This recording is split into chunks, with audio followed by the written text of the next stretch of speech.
Um outro assunto importante dentro de cartografia, sem dúvida nenhuma, são as curvas de nível, que é uma técnica cartográfica muito importante para o seu vestibular. Tela cheia para a gente observar. Entenda comigo o que está acontecendo na imagem. Você tem ali representado na imagem um relevo que tem 120 metros de altura. Eu não posso representar dessa forma, que é chamado de um perfil topográfico, num mapa. Eu preciso representar sim as altitudes, mas de uma forma que seja melhor compreensível e mais fácil de ser representada. Então o que eu faço? Eu construo curvas de nível, que nada mais são que curvas que representam as altitudes de um relevo que eu quero representar. Por isso que eu coloquei que curvas de nível é o método utilizado para representar o relevo terrestre, que permite àquele que está observando o mapa ter um valor aproximado da altitude em qualquer parte do mapa. Observa que as linhas traçadas vermelhas mostram para você que cada linha da curva de nível representa uma altitude do relevo que está sendo representada. Volta para mim. É muito útil representar assim o relevo terrestre. Você tem detalhes que interessam ao cartógrafo e ao observador, ao mesmo tempo que facilita a construção da representação de um relevo complexo. Agora, é importante você saber também alguns conjuntos de características sobre curvas de nível. Observa aqui comigo a lista que eu coloquei para você. Olha só, põe tela cheia. Quais são as principais características que você tem que se atentar para as curvas de nível? Primeiro, as distâncias entre as curvas de nível são sempre constantes. Como assim? Volta para mim. Se você tiver uma curva de nível onde a primeira linha meça 10 metros, a segunda meça 20 metros, pode ter certeza que a terceira será 30, a próxima 40, a próxima 50. Por quê? Porque as distâncias entre as curvas de nível são sempre constantes.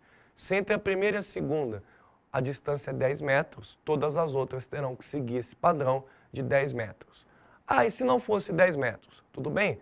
Imagina que a primeira linha da curva de nível seja 100 metros e a segunda seja 150 metros. Você já sabe que a terceira será 200, a próxima 250 e assim por diante. O padrão é 50 e 50. Não importa qual é o padrão, mas ele será sempre o quê? Constante. A distância é sempre a mesma. Tela cheia de novo. Segunda característica. Quanto mais afastadas são as curvas de nível, menor é a declividade, ou seja, mais plano é o terreno.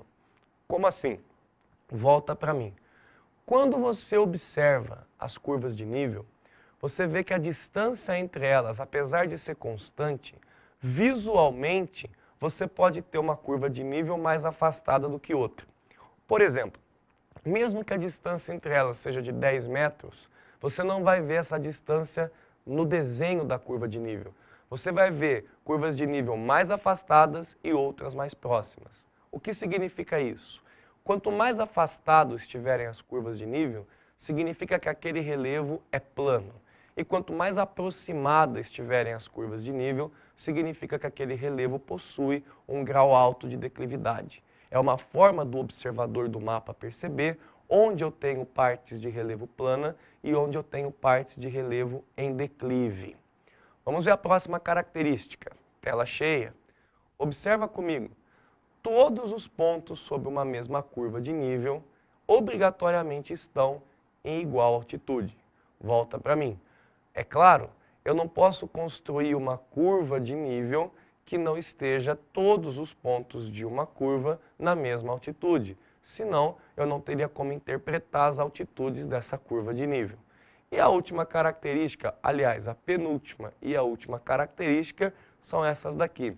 As curvas de nível nunca se cruzam, você não pode cruzar curvas de nível, senão torna-se impossível a leitura do gráfico, e também as curvas de nível nunca se bifurcam, elas sempre aparecem dentro do mesmo sentido.